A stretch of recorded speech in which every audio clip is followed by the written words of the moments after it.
like all that close with him by all means, but I really feel like there's a bit of maturity here because, well, as far as I remember, for TZ, he's a bit more YOLO, you know, a bit more improv, right? But improv? Okay. Well, again, he was in Aura. Right? Oh, that's true. But now it just seems that he has this maturity, he has this experience, and he's able to shape this team to be a lot more disciplined. And that's why Boostgate, they have a lot of people giving them props for that late game discipline and not falling for traps and all that.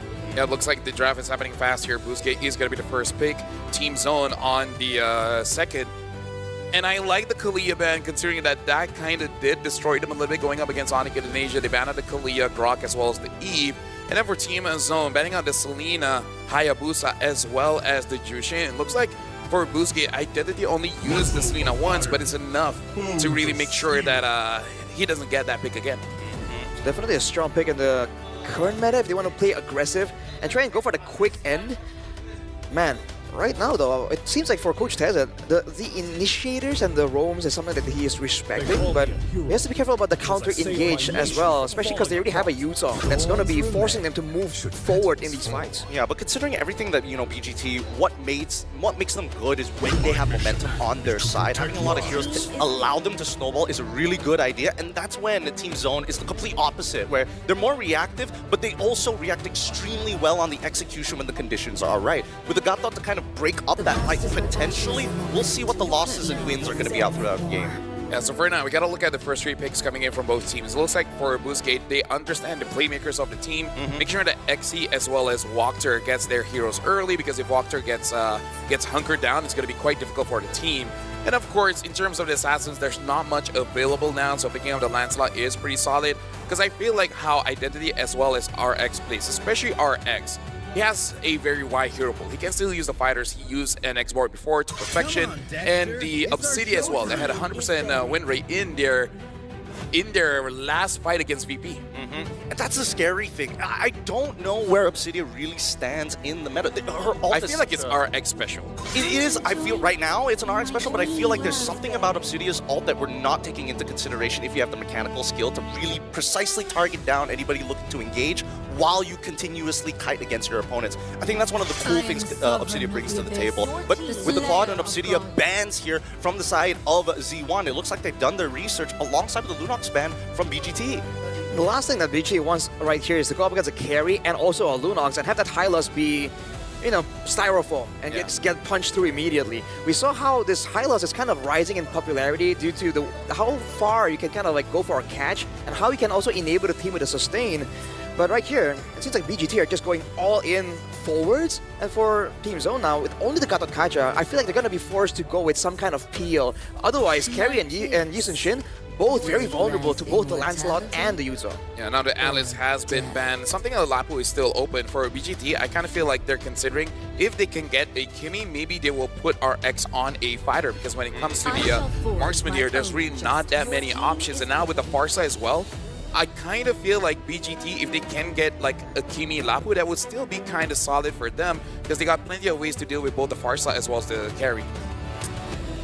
I feel like as of right now, the versatility of the way that, you know, Team Zone can actually look to approach BGT, as Arashi has clearly stated, hey, they want to go forward, with the only exception being Lancelot alongside with the Yuzong. They could look for potential flank angles, but I don't see them having a hard anchor, right? And that's a big problem. Now that with Lunox is currently missing, it's going to be a little bit difficult to say, all right, sure, I need a mage that not only scales, but more importantly can create these opportunities so that our flanks can connect.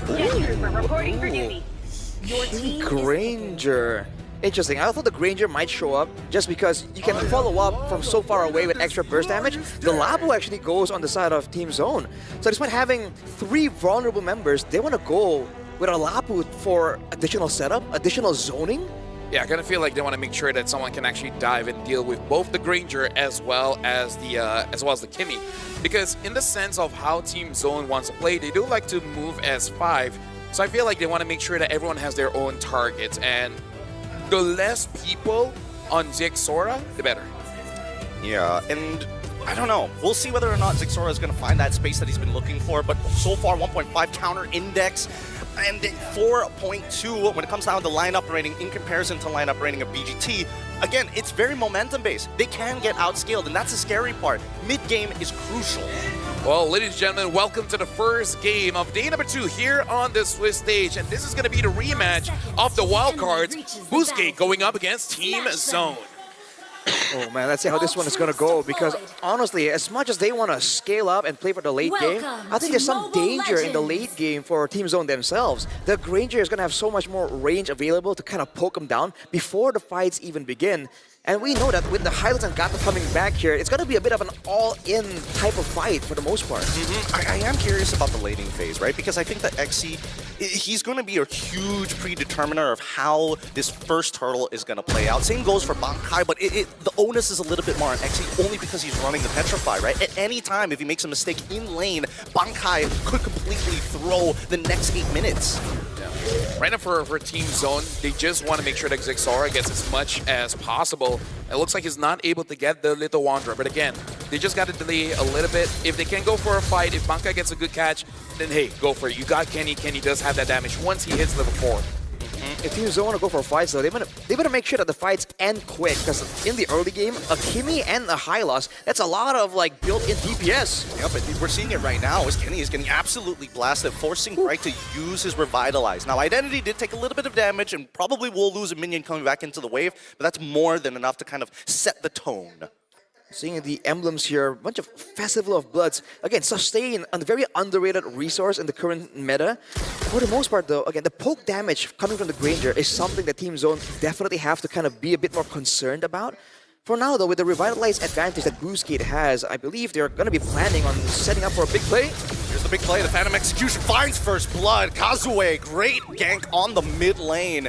Tried to get a freeze down there, but unfortunately, Bright was not able to break it in time. RX able to get the bullcrap on his own, and that's the very first stone being thrown into the river. Yeah, honestly, good engage coming in from Boostgate, both Walkter as well as Identity. Make sure that Kenny could not get away, but now Walkter gets attacked.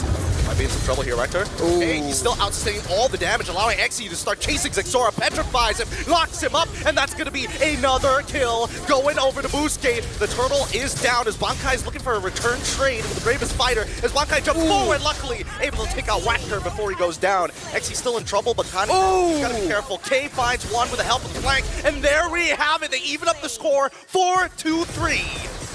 Dude, it didn't seem like Team Zone were going to be able to match up to the early game damage, the Yuzong, the Kimi. But somehow, some way, they kite back long enough that the skills come back up, and on paper at least, they have more burst damage to catch Boostgate Esports off guard. And they did. They walk up afterwards and just got cleaned up. They got cleaned up hella hard, and now the invasion's coming in from Zexora just to try to get himself ahead. They know that Kazue is ahead, and they need to make sure that Zexora scales at roughly the same amount of time. Glorious Pathway already down, and Kani thinking the most dangerous path has to flicker at the very end, but they got the Phantom Execution. Retributions from both jungles are down. Yeah, I like the way that Team Zone is using their flickers here, where Kenny essentially is just trying to stay safe, and K try to get involved in the fights as much as possible, because even just now at level 4, dealing quite a lot of damage onto Kazue. So I feel like for the next turtle fight, they do have to be careful.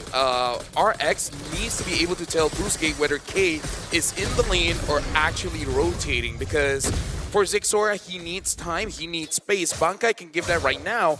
And at this point, looking at the damage that K is able to do when no one really has any kind of items, especially the Chastised Pauldron, he's still kind of a threat. Not enough to kill, but definitely enough to make you worry a bit. Check out this gamble here. No boots from either side. Even XE figured it out, but now Brighton in trouble. But the Feather Airtrain support him, unable to get out. And now, with the AOG gone and a dead body, Identity might just be next on the chopping block. But with War Axe already found, Bankai gets one. XE, he's looking for a little bit more. Gets hit with the Turtle Bone. And now Whacker is the next to fall with Kenny and Zexora at the back. They are just cutting them down. Boostgate Esports is overextending so much there. They had the value, they had Team Zone on the back foot, but then they overchase into the big AoE tools. Again, Team Zone are very skill reliant, but Boostgate Esports are chasing so far, it's allowing them to reset on the skills and then set up for a big AoE combo play. Yeah, and again, like, Team Zone, they're a team that learned from their mistakes. The first interaction XE had with Zexora, he was able to use the Furious Dive alongside the Petrify and lock him out. With Walkter trying to buy as much time as possible, giving space for XE to do that again, Zexora saw that coming. So I kind of feel like yes, what you did was good, but you gotta mix your plays a little bit. You cannot be that predictable against Exora. I think for now, Freer's dive already down, and the feathered airstrike coming through. Watker going to die again. No revitalize. He still had 7 seconds left on that clock. And K almost breaking the mid-tier 1. Again, this is working out well for Team Zone, right? They're not giving BGT Esports saying, hey, we're just going to react. We also are going to apply pressure. It's almost like BGT Esports feel that pressure, and then it's manifesting itself in them really chasing to try and force Team Zone to fully commit when their skills are down. But with the mobility that's built in, I mean, even K to a degree has some mobility on that carry. So BGT Esports are just getting kited a bit too much. They have to rely a bit more on the crowd control. Unless Wactor or Xe gets a decisive catch or engage, I don't really think they have what it takes to kind of move forward slowly but surely. Yeah, honestly, BGT, they can't be one-trick ponies going up against Team Zone here. They got to figure out a different way to engage into a fight. Force out Exora to use the Traceless first and then get onto him. Oh, they waited for the right time. They managed to get the stun onto Kazue, forcing him to back out. However, it did come at the cost of the Dragon Boat. And now that they're looking across the map, right, the quick lane swap as well. Kazue, luckily, is maintaining his lead against Exora, but that top side, K, they're not stopping. They're sacrificing turns just to get him ahead. And the thing is, right now, as long as Team Zone is able to control Xe, they're all good. Because Xe is the real threat for Team Zone. He doesn't even have to get those kills. He just has to be, I would say, give vision as well as lock down either Exora or K. Lock down for 2 seconds is more than enough for BGT to follow up. And now here we go, Bravest Fighter, Kazue able to secure the turtle. Feather airstrike out and cancel. Xe petrifies him and now is on the chase. The furious dives go nowhere as Exora is going to take him out. Bankai actually finds it. Now the AOG cutting them off. Watker cannot just run through that fire. Really good play coming in from Team Zone. BGT Esports just don't have enough damage. Xe there, he got the full-on rotation onto Kenny, and still, even without the Feather Airstrike zoning away Identity and RX, they just seem so behind that RX and Identity themselves don't really have a lot of damage, even when they're left to their own devices. Well, Lafel, what do you think? Because in that fight itself, usually what we're used to seeing is when you wombo combo, you kind of do it at the same time, but the layering of the Feather Airstrike, then the AOG to cut them off. What do you think about that? Well, we're going to be looking at an instant replay here to see the play that BGT attempted. But again, retaliate pretty well by Team Zone. They got the turtle, but looking at the movements here, it does look like they're not all on the same page. Xe understands his job as the EXP, trying to stop Kenny, but then the rest of the team, especially Identity, was far enough away, zoned out by Team Zone, making it so that BGT engages does not look clean at all. They don't have enough damage because this Granger, after the nurse, oh, hold on. Oh, Feather Strike, gonna take out Xe. Glorious Pathway was already thrown out, but again, Blackheart just could not close the distance to cancel it out. Not enough HP. Yeah, just to make it very simple, BGT needs to play around Xe. When Xe goes in, he, in a way, understands that he will die, but you guys got to retaliate. RX with 0 stacks on that Sky Piercer really made it so that BGT does not have enough damage. And they have to follow up somehow, some way, even if they can't really go in and get a kill or a big catch off it. Especially Kazue, I feel like he and Xe need to coordinate and figure out who's doing what. Who's actually going to try and jump towards K or Kenny, who's zoning, who's actually going for the kill.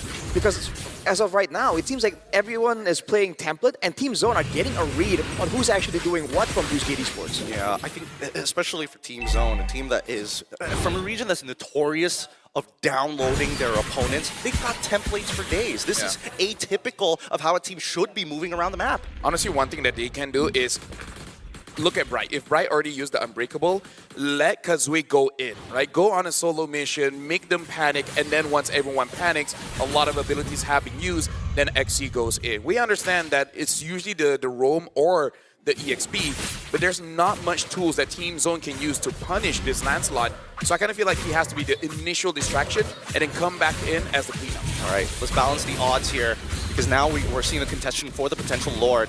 Level 13 on Kazue. He can use the Phantom Execution, get in, potentially out, and Team Zone, they know as well. It's not worth contesting it here. This is the worst possible fight that we could take because if we all get executed here, it's over. And now they jump Bravest Fighter next for Bankai with the help of the Feathered Airstrike, and unfortunately, it's just raw peel for the Black Dragon forming. Xe goes in, Revitalize keeps them alive as Sora takes them out as K attacks the backline. Double kill, already found the AOG, cuts out Kazue for a double on Sora. T2's now a threat.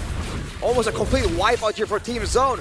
Kaon the carry again with all his teammates pressuring the members of Boostgate. There's nothing left for the punish. He flickered forward there and had his eyes straight on Identity, immediately deleting him with the fadeaway. And just like that, Team Zone now are definitely in the lead, and they're going for the Lord. Oh, this is so frustrating, especially for RX, right? No deaths, you've been farming the whole game, you've got the items, but you can't stack up the Sky Piercer.